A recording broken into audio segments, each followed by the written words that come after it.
शेतकरी भावांनो, खरी पॉवर ही नागपूरमध्ये नाही, ती बारामतीमध्ये नाही, अगदी दिल्लीमध्ये सुद्धा नाही. खरी पॉवर माझ्या बापाच्या वावरामध्ये आहे. हे ठामपणाने इथला शेतकरी पुत्र आज सुद्धा सांगतोय, अगदी पूर्ण कोलमडलाय तरी तो ठामपणाने सांगतोय मी कशासाठी म्हणतोय माहिती आहे का तुम्हाला?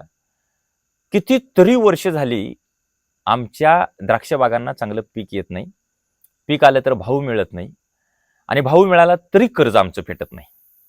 अशा प्रकारची एक वाईट आणि भयानक प्रकारची परिस्थिती शेतकऱ्याच्या भोवती सातत्यानं घोंगावत असताना शेतकरी काही शेती सोडायला तयार होत नाही. म्हणून शेतकऱ्याची खात्री अशी आहे की वावरात पॉवर आहे, आणि त्याची आशा आहे. त्यानं काळ्या आईवरती एकतर्फी प्रेम केलेलं आहे, भले काळी आई त्याच्यावरती प्रेम करत नाही. आसमानी आणि सुलतानी दोन्ही संकटांना तो तोंड देत आहे. आता मी एका वेगळ्या विषयाला बद्दल तुम्हाला सांगणार आहे. खरी पॉवर भले वावरामध्ये, पण इतकी वाईट अवस्था आहे अलीकडं. पाऊस नेमका जूनमध्ये पडतो, जुलैमध्ये पडतो, ऑगस्टमध्ये पडतो का कुठल्या महिन्यात पडतो काही कळना झाले. बहुतेक आता थंडीमध्ये पावसाळा येणार, उन्हाळ्यामध्ये हिवाळा येणार, हिवाळ्यामध्ये थंडी पडणार, अशा म्हणजे उन्हाळा पडणार, अशा प्रकारची परिस्थिती आहे. मी तुम्हाला एक सांगेन, सध्या अतिवृष्टी झाली, सगळी पिकं खरं तर पाण्याखाली गेलेली आहेत. मग आमचा हुलगा गेला आहे, त्याच्यानंतर सोयाबीन गेलंय, आमचं भुईमुगाच्या शेंगा गेलेल्या आहेत. द्राक्ष बागांचं तर काही विचारूच नका. म्हणजे माझ्या माहितीनं कालपासून आमच्या भागामध्ये जवळपास 10 ते 12 एकर बागेला कुऱ्हाड लागलेली आहे, ती बागा निघालेल्या आहेत. अशा प्रकारची परिस्थिती आहे. आणि सरकारनं काय केलंय, पंचनामे सुरू केलेले आहेत. आता पंचनाम्याच्या बाबतीमध्ये तुम्हाला मी एक सांगेन, मी स्वतः मध्यंतरी त्याच्यावरती लिहिलं होतं की गोड द्राक्षाची कडू कहाणी रडून रडून संपले डोळ्यातलं पाणी. गोड द्राक्षाची कडू कहाणी रडून रडून संपले डोळ्यातलं पाणी. औषध फवारून नव्हे तर रक्ताचं शिंपण करून फुलवलेल्या द्राक्ष बागा वांझ निघणाऱ्या पंचनाम्यात आणि खाज उठलेल्या दलालीत डोळ्यात देखत पेटल्या. आता कोरड्या ओठांवर आणि सुकलेल्या डोळ्यात फुलतायत क्रांतीची गाणी. अशा प्रकारचं मी लिहिलं होतं. आणि भविष्यामध्ये हे फक्त शब्द आहेत, ते कृतीमध्ये शेतकऱ्याची पोरं उतरवतील इतकं भयानक वातावरण. पंचनामे जे सुरू आहेत ना, ते पंचनामे तोंड देखील चालू आहेत. आणि पंचनामा समजा झाला, जी 1 एकर आमची द्राक्ष बाग किंवा सोयाबीन आम्हाला जो काही रेट मार्केटला आम्हाला देणार होतं, चांगलं आलं असतं, तर त्याच्या अगदी काही पट सुद्धा आम्हाला दर मिळत नाही. आणि म्हणून मी आज तुम्हाला या सगळ्या प्रस्थापित व्यवस्थेबद्दल आणि शासनाबद्दल एक गोष्ट सांगणार आहे. म्हणजे आमच्या आजोबांनी ती गोष्ट मला सांगितलेली होती. आज आजोबा आमचे हयात नाहीत, पण त्या आजोबांनी गोष्ट सांगितली होती, आणि आपण सगळ्यांनी खरं तर आता ते शेतकरी भावाने त्यांच्यापर्यंत ती गोष्ट पोचवा. शासनासाठी ही गोष्ट आहे. ते राजाची आणि एका आंधळ्याची गोष्ट आहे. म्हणजे आम्ही सगळे आंधळे झालोय, आंधळे. सगळं कळतंय आम्हाला, पण आम्ही आंधळे झालोय. राजाला विश्वास होता एका आंधळ्यावर, दोन्ही डोळ्याने आंधळ होत. पण त्याला कुणीतरी सांगितलं होतं राजाला की आंधळ्याला सगळं कळते, भले दिसत नाही पण सगळं कळते. मग राजाने एकदा असं म्हटलं आंधळ्याला की आपल्याला घोडा बघायला जायचं आणि तू माझ्याबरोबर येतोस का? आंधळा म्हटलं येतो, पण मला त्यातलं काही राजा कळणार नाही कारण मला दिसत नाही. राजा म्हटलं काही अडचण नाही रे, चल माझ्याबरोबर. राजा घेऊन गेला त्याला. राजा ज्यावेळी घेऊन गेला त्यावेळी समोर त्या मालकानं घोडा दाखवला. राजानं घोडा ठरवायच्या आधी आंधळ्याला एकदा विचारलं, बाबा घेऊया का घोडा? तर आंधळा म्हटला, राजा काही अडचण नाही, घेऊया आपण, पण मला एकदा घोड्याला हात लावावा लागेल. मग आंधळ्यानं घोड्याला हात लावला. हात लावल्याबरोबर राजाला म्हटला, राजा घोडा काही घेऊ नका. तर राजा म्हटला, का रे बाबा? कारण ही घोडं सारखं पाण्यात बसते म्हटलं. राजा म्हटला, अरे बाबा तुला दिसत नाही दोन्ही डोळ्यांनी, घोडं सारखं पाण्यात बसते कसं कळलं तुला? तर ते आंधळ म्हटलं, त्याचं काय माहिती आहे का, मी ज्यावेळी घोड्याच्या पाठीवर हात ठेवला त्यावेळी ते थोडं खरमरीत लागलं आणि मला जरा शेणाचा वास आला. 100% हे पाण्यात बसल्यानंतर सगळ्या म्हशी त्याच्या अंगावरती शेण टाकत असणार आहेत, आणि मला त्याचा वास आला, आणि त्याच्यावर मी राजा म्हणतो की सारखं पाण्यात बसते.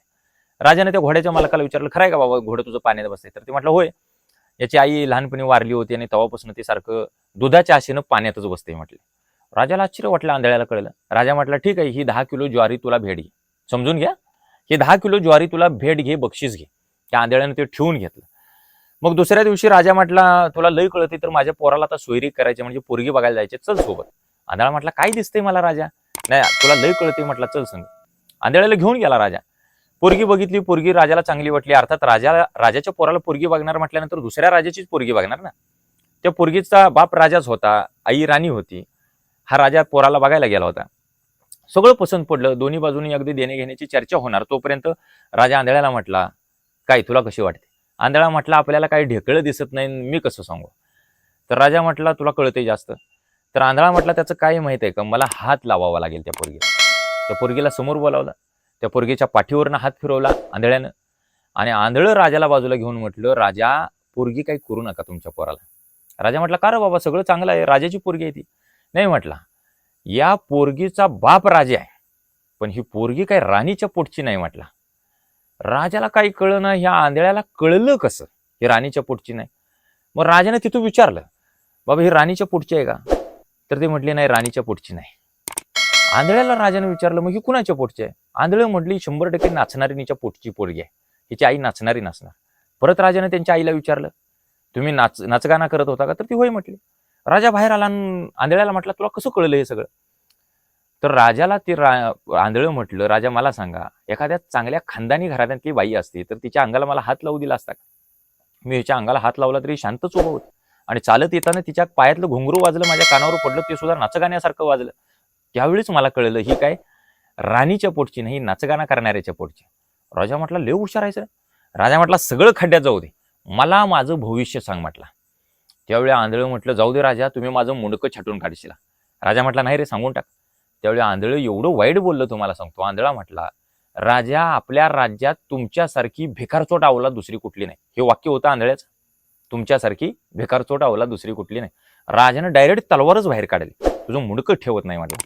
आंधळा म्हटला, मला मारायच्या आधी, माझं मुंडकं छाटायच्या आधी तुमच्या आईला एकदा जाऊन विचारा की तुम्ही काय राजाच्या पोटचं सुद्धा नव्हं, राणीच्या पोटचं सुद्धा नव्हं, हे खरं आहे का बघा. खोटं निघालं तर मला मारून टाका. राजा पळत पळत आईकडे गेला आणि आईला म्हटलं, हे बघ, ते आंधळे माझ्याबद्दल असं असं म्हणते, खरं आहे का? मी तुमच्या पोटचा नाही, खरं आहे का? तर ती राणी म्हटली, खरं आहे. लहान म्हणजे तू एकदम लहान होता, रस्त्याच्या कडेला, गटरीच्या कडेला तू पडलेला होता, आणि त्यावेळी राजा म्हणजे माझा नवरा मारला गेला युद्धात. मग मी गरोदर असल्याचं नाटक केलं आणि शिपायांना सांगितलं कुठलं तरी पोरगं उचलून आणा. त्यावेळी तुला त्यांनी उचलून आणलं आणि तुला सिंहासनावर बसवला आणि राजा केला. आंधळ्याला राजा जाऊन म्हटला, एवढं तुला कळतंय कसं? फक्त ही गोष्ट तुझ्यात आणि माझ्यातच राहू दे की बाबा मी राजाच्या आणि राणीच्या पोटचा नाही. तुला एवढं कळलं कसं सांग? त्यावेळी आंधळ राजाला म्हटलं, राजा, तुम्ही जर खरोखर राजाची औलाद असता तर मला 10 किलो ज्वारी बक्षीस दिलं नसतं. अहो, टनानं तुम्ही धान्य दिलं असतं मला. तुम्ही राजाची औलाद नाही, तुम्ही कुणाला तरी भीक मागणाऱ्या माणसाची औलाद आहे, त्याच्यामुळे मला फक्त 10 किलो धान्य दिलं. मंडळी, या गोष्टीवरून तुम्हाला एक सांगतो, जे पंचनामा करायला येणारे शासकीय अधिकारी आहेत आणि शासन आता एवढी तुटपुंजीची मदत करते, ते शासनातले सगळे नेते, आमदार, खासदार आता म्हणतात आम्ही शेतकऱ्याची औलाद आहे, शेतकऱ्याची औलाद आहे. अरे, शेतकऱ्याची औलाद जर तुम्ही असता तर तोंडाला पानं पुसली नसती शेतकऱ्यांच्या. त्यांना 2-4 रुपये, 2,000 4,000 पंचनामा केल्यानंतर एक 5-10 हजार रुपये त्यांच्या पुढे टाकले नसते. अरे, अख्खी तुम्ही शासनाची तिजोरी रिकामी केली असते शेतकऱ्यांसाठी जर शेतकऱ्याची औलाद असता तर. हे आम्हाला कळलं पाहिजे. त्यामुळे तो जो आंधळा आहे ना, तो इथला शेतकरी आहे, लक्षात ठेवा. त्याला तुम्ही काय करताय, आंधळा म्हणजे कमकुवत आहे तो, आणि त्याला तुम्ही आणखी कमकुवत बनवताय. पण तो एवढा काही बोळ्यानं दूध पित नाही, लक्षात ठेवा. आणि आम्ही काही सगळे शेतकरी काही धोत्रावर येईन करतोय, डोक्याला गोडतेल लावतोय असं नाही. आम्ही फार हुशार माणसं आहे, तुमचं सगळं काळं बेरा आम्हाला कळतंय, हे लक्षात घ्यायला पाहिजे. त्यामुळे शेतकऱ्यांनो एक लक्षात घ्या, वावरामध्ये भले खरी पावर आहे, पण दुसरी एक गोष्ट, वावरावरती आपले अन्याय झाल्यानंतर आणि वावरामध्ये काबड कष्ट करणाऱ्या शेतकऱ्यावर अन्याय झाल्यानंतर व्यवस्थेच्या विरोधामध्ये जिथं जिथं तुम्हाला शक्य असेल तिथं एल्गार पुकारणं, याला सुद्धा पावर म्हणतात. ती पावर आमच्या बापजाद्यांनी जपलेली आहे. बळीराजापासून अगदी छत्रपती शिवाजी महाराजांच्या पर्यंत ती जोपासली गेलेली आहे. ती पावर तुम्ही आम्ही लक्षात ठेवली पाहिजे. ती पावर आम्हाला येणाऱ्या काळात दाखवून द्यायची. कळलं ना? वावर इज पॉवर.